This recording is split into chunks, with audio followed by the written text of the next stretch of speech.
High বন্ধুরা, এই যে বক বক করতেই থাকে একটা। যদি মানে এখন পুজো এখনো দেরি আছে, এখন থেকেই জামা প্যান্টের জন্য পায় না, আজকে যাবে। এই যে কুদরি আলু ভেজেছি। কুদরি আলু? হ্যাঁ, এইটা পুঁই শাক ওই যে আমাদের ওপরে দিয়ে গেছিলো, ওইটা দিয়ে অল্প একটু চিংড়ি মাছ দিয়ে করেছি। আর এটা কাতলা মাছ এনেছিলাম, যেহেতু ও এসছে খাবে আজকে। আর এইটা হচ্ছে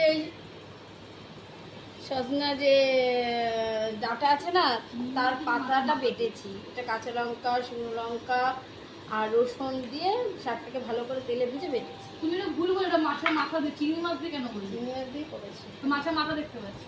আর এটা আপনাদের কিপ্টে দাদাকে লুকিয়ে আমি পেছন দিয়ে মাছটা কিনে নিচ্ছি, একটা ছোট্ট ইলিশ মাছ, আর কিছু না।